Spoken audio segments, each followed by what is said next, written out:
Coming up. Is it your personal opinion that the carbon tax should remain in place even if Donald Trump imposes these tariffs? Yes or no? I'll quote the Parliament Secretary. We are ahead of our initial 2030 target and firmly on track to meet the targets set out in our 2030 emissions reduction plan, end quote. Correct me if I'm wrong, you said we have a, quote, fair shot at meeting our 2030 targets in your opening remarks? Mr. Chair. How would you connect those two different statements? Sorry, Mr. 2 weeks ago, Mr. Chairperson, at COP, the Minister referred to the possibility of not just having a first, but a third carbon tax. And was he serious, or was it a joke on his part? Because Quebecers and Canadians don't want another carbon tax. This guy's garage. Like and subscribe. It's our pleasure to have with us today the Honourable Minister Guilbeault for the Environment and Climate Change. Thank you, Chair. Thank you, Minister, for being here today. Minister, the United States is threatening Canada with 25% tariffs that would cripple our economy. Will you cancel the carbon tax so our economy can be competitive? Yes or no? Je vais dire ce que j'ai dit à votre... Well, I'll respond by repeating what I said to your colleague earlier. Carbon pricing is responsible for $25 billion of investment nationwide annually. If we scrap that, that means scrapping $25 billion of investments, and we're just not going to do it. Minister, according to your own department, actually, the carbon tax is going to cost our GDP $25 billion. So I don't know where you're getting your numbers from, but your own department is reporting that number. Je serais très heureux de présenter au comité. Listen, I'd be delighted, Mr. Chairperson, to table all the documents with the committee to substantiate what I've just said. 40% of Canada's economy is due to trade with the United States. Is it your personal opinion that the carbon tax should remain in place even if Donald Trump imposes these tariffs? Yes or no? Bien sûr que nous allons continuer d'avancer avec...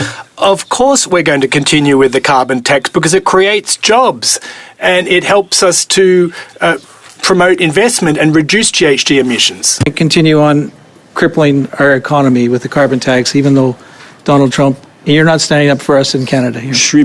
Je suis en profond désaccord avec... I agree entirely with what you just said. Carbon pricing is important. Even the representative from Pathway Alliance is calling on your leader to demonstrate or to clarify his stance on carbon pricing because it threatens investment. Dow Chemicals and other companies, Strathcona, that invested $2 billion in a carbon capture program. There's huge investments with the cooperation of the federal government. The government made a decision on whether it will increase the carbon tax over $170 a ton past 2030. Pas de décision qui a été prise sur l'après 2030. There's no decision that's been made yet until what's going to happen after 2030. Just let him finish. Is it something you're considering? Comme je vous l'ai dit, il y a pas... As I said, there's no decision that's been made for what's going to occur after 2030 when it comes to carbon pricing. Will you rule it out today? Je vais le répéter, si vous voulez, il y a pas de... I'll repeat, there's no decision that's been made in terms of carbon pricing for post-2030. Minister, is it possible for Canada to meet the 2030 emissions targets without a carbon tax? Yes or no? Ce serait... Well, listen, theoretically, that would require investments of billions and billions of dollars, which we cannot achieve through tax measures. That has to be achieved by way of investments and so on. I don't have the figures right here, but what I can tell you is carbon pricing will help us to achieve 30% of our objectives. So you have to bear that in mind, and you'd have to replace that with other mechanisms. And sincerely... Minister, I asked you a simple question. Point of order, Mr. Chair. Excuse me, we have a point of order. Of course you would. The member asked a question and the minister is responding. I think a little bit of decorum. It was a yes or no. I don't Chair, believe that he's a yes or no. the minister with adequate time to respond in a cordial manner. I stopped the clock. I mean, we can't oblige a witness to answer yes or no. I mean, but we can ask. We can ask. Anyway, I've stopped the clock. We will now resume. Again, I find Mr. Chair, just on the same point of order. Fascinating. I find this discussion fascinating, but it becomes hard to follow it when everyone's talking over everyone else. But yes, Ms. Collins. Just on the same point of order, I think if one of us asks a yes or no question and the minister understandably can't answer in a yes or no, I think it's fair for the questioner to then move on to a different question. Of course it is. Of course it is. I would like to make sure that it remains our time. It's the questioner's time. They can move on to another question. But they cannot force the witness to answer yes or no. But they can go on to another question. I will resume now. I will turn the clock back on. Minister, will you rule out raising the carbon tax over $170 a ton today for 2030? Je l'ai dit tout à l'heure, je vais le répéter. I said it earlier, I'll repeat it. There's no decision that's been made to date as to post-2030 when it comes to carbon pricing. No decision made thus far. Whoops. Minister, your government gave away $8 billion to mega corporations through the Net Zero Accelerator Fund. Your government claimed this would reduce emissions. However, the Environment Commissioner revealed that over 70% of the companies received money without any commitment to reduce emissions. 70%, Minister. Since learning this, have you personally read any of these funding agreements? Comme vous le savez, ce fonds-là, Monsieur le Président. As you're aware, Mr. Chairperson, that fund is the responsibility of the Minister for Innovation, Science and Economic Development. I'd be delighted to ask him to send the committee the results of investments that have been made by way of the Accelerator Fund. I don't have that information right here in front of me. In your mandate letter, it has here, support the Minister of Innovation and Science for the implementation of the Net Zero Accelerator. It was actually your responsibility to monitor emissions. So here you have an $8 billion program. Over 70% of the contracts gave no commitment to reduce emissions, and you haven't looked at the contracts. You didn't even flag. Did you even question that?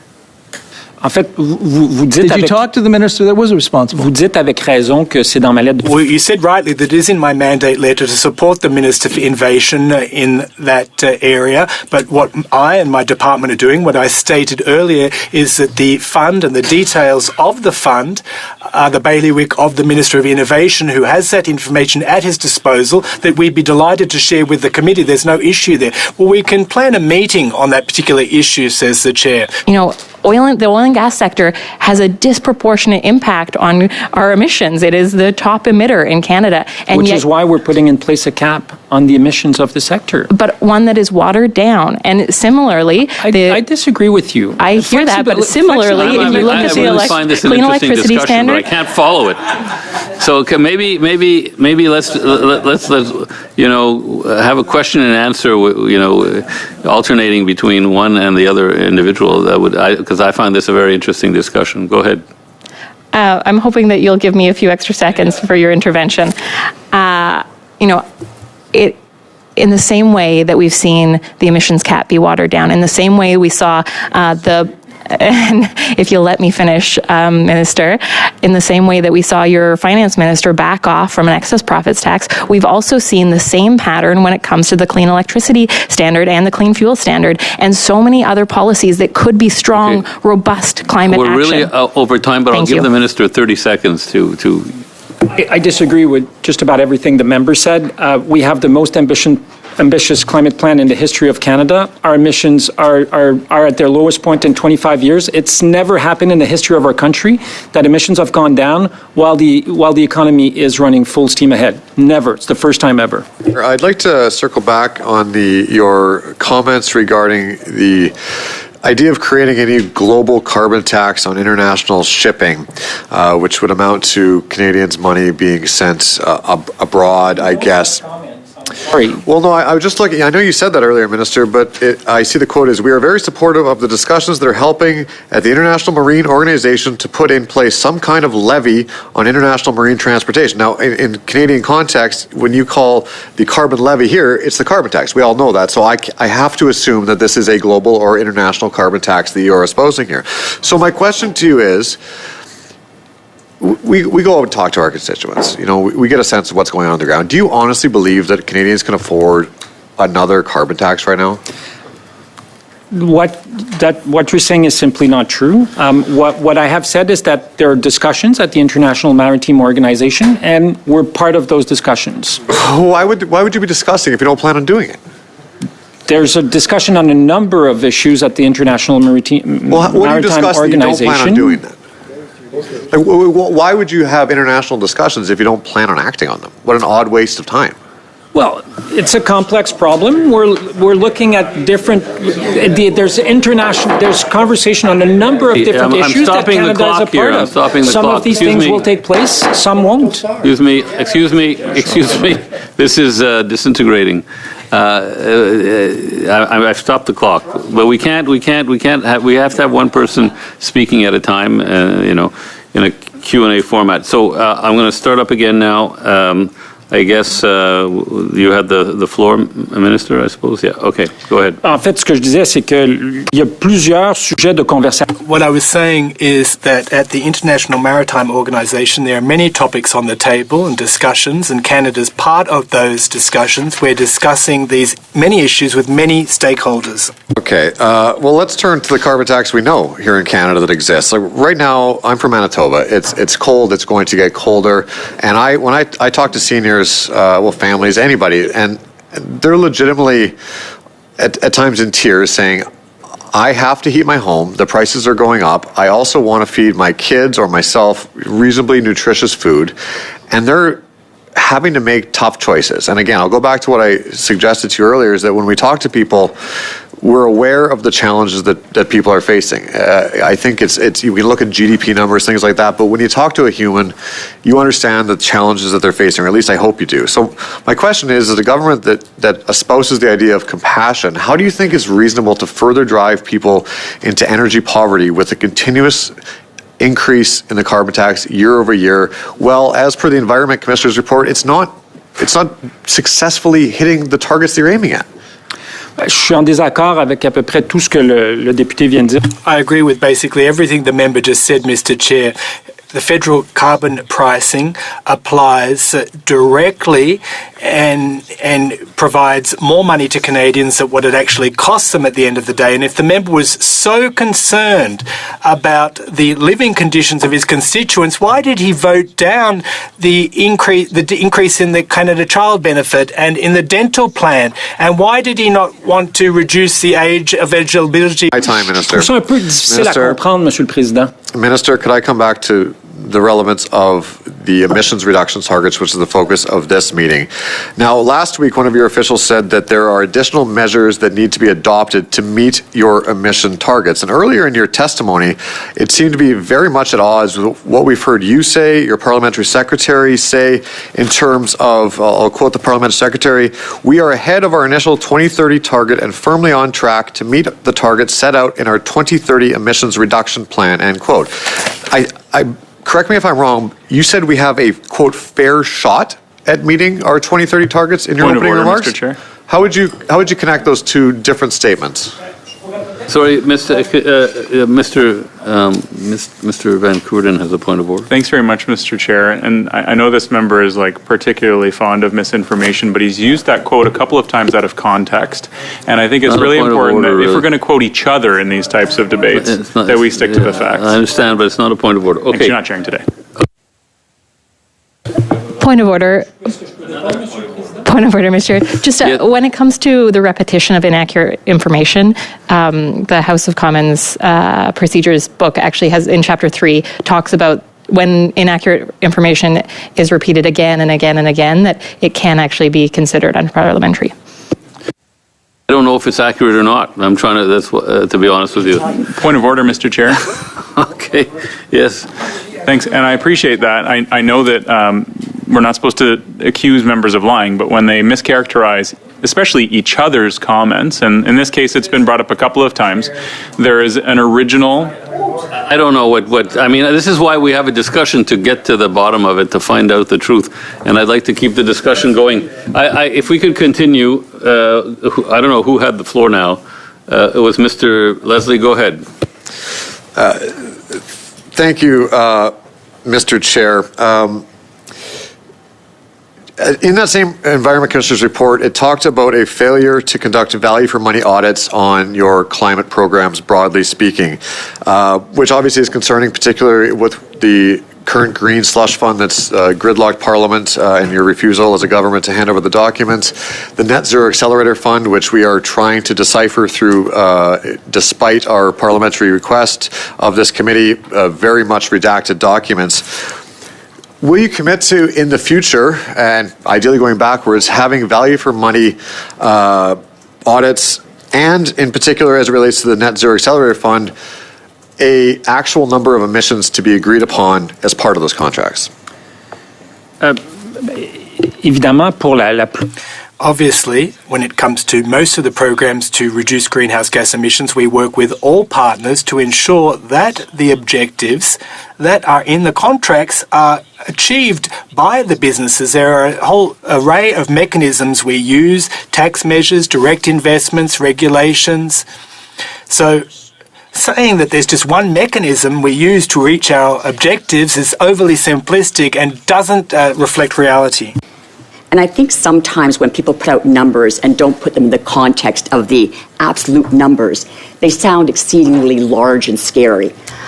So I just wanted to see if I'm correct on that. And secondly, these projections do not include, or we haven't compared, the parliamentary budget officer hasn't compared what our economy would be if the climate events continue to increase at the rate they are now. Is that correct? That's correct, and I believe the parliamentary budget officer himself acknowledged that in his report. Okay. So we don't nor does he take into account the benefit of investing in decarbonization. Right. And unless I'm mistaken, you have opening remarks to Canada's plan is credible and interest rate support from the carbon where the jobs. You know, climate change is real and we have to tackle climate forward. Future generations, our kids and our grandkids, depend on it. Thank you. Merci, Monsieur le Ministre. Thank you, Minister. Mr. Deltel will get the ball rolling. Thank you very much, Mr. Chairperson. Welcome, colleagues. Welcome, Minister. It's always a pleasure to see you here at this table. You're welcome whenever you'd like to come. It's with pleasure that we have you here. Minister, as you know, climate change is real and we have to tackle climate change as it stands. What is the ultimate objective? It's to reduce pollution, reduce emissions which are polluting. Obviously, there are two approaches, and a dogmatic approach that we've been experiencing for the past 9 years and a far more pragmatic approach. Dogmatic, well, the proof is in the pudding. Last week, at the same place, at the same time, the Environment Commissioner, in response to a very clear question when he was asked whether Canada was in the process of meeting its 2030 objectives, the answer was clear, no. The Minister is contradicting this. Now, the Ethics Commissioner's report says that among G7 countries, Canada is the worst performer after 9 years of a Liberal government. Worse than that, Mr. Chair, the Minister referred to his participation in COP. I attended virtually. Just a week prior, COP released its climate indicator results, and after 9 years of this government, Canada is what? A laggard. Canada is 62nd out of 74 countries. That's the Liberal track record after 9 years of a Liberal government that's moralistic, and all it does is tax Canadians. Now, 2 weeks ago, Mr. Chairperson, at COP, the Minister referred to the possibility of not just having a first, but a third carbon tax. Was he serious, or was it a joke on his part? Because Quebecers and Canadians don't want another carbon tax. Have you finished? Or is there more that you have to say?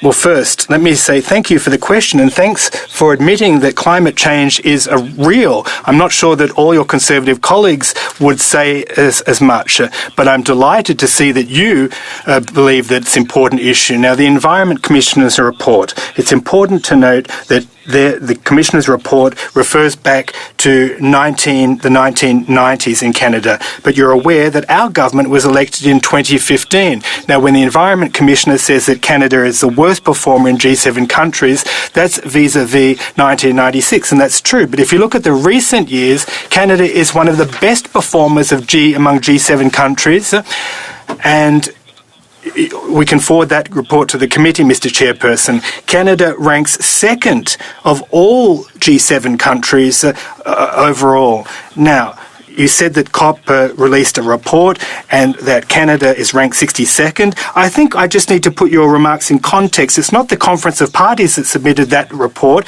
It was the German Watch organisation that submitted. You have the report right there. That organisation does not report to the United Nations, and you're also aware, Mr. Deltel, that Canada's pitiful performance in that report is due to the production of oil and gas. Therefore, unless you're telling me that the Conservative Party is promoting the reduction of the production of oil and gas to improve our ranking in terms of that report, well, I think it's high time that we look at Canada's production of oil and gas, because Canada's performance there is not crash hot. Now, if I could just share a document, a one-page document with members of the committee, I have, and it's in English only, I'm afraid. 2024 Climate Leadership Award. The following award is presented to me, Stephen Guilbeault, for leading advocacy for efforts in reducing greenhouse gas emissions. So, alors, c'est un prix que le Canada... Now, that's an award that Canada's received in 2024. And that's thanks to the efforts that all Canadians have made, along with the Canadian government. And everyone can rejoice in this.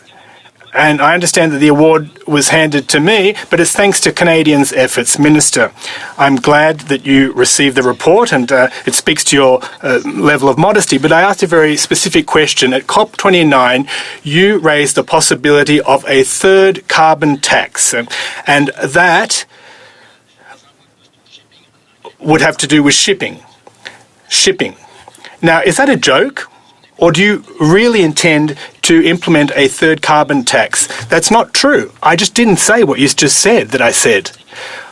You're aware of all the statements made by President Trump 2 days ago, 25% tariffs. Are you going to drop the idea of having a carbon tax, which would hurt Canadians and our companies and businesses even more in the wake of Mr. Trump's announcements? Response.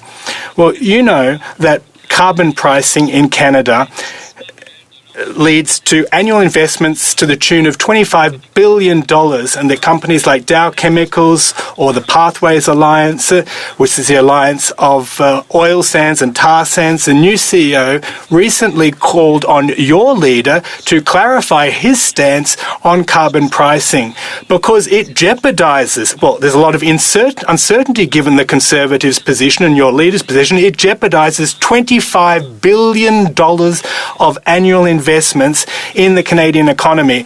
And that is what you're depriving the Canadian economy and Canadian workers of from coast to coast to coast. Minister, earlier you referred to emissions emitted from oil in Alberta. Are you aware that the emissions intensity has dropped 15% over the past 10 years? Now, what I mean in saying that is, yes, production's on the rise because there's a high level of consumption, but it's not the production that's contributing to that rise. We're reducing emissions with our current production rates. For the same barrel of oil 10 years ago vis-a-vis today, it's 15% less polluting. Can't you acknowledge that? There have been investigations and the results of which have demonstrated major progress that we've made. Well, I gave you a little extra time. Now, if the Minister has an answer to that question, he can go ahead. We'll double check and we can provide that figure, but emission intensity doesn't really matter. In terms of the atmosphere, what's important is how the gas and oil sector is growing. Listen, we really went over time there.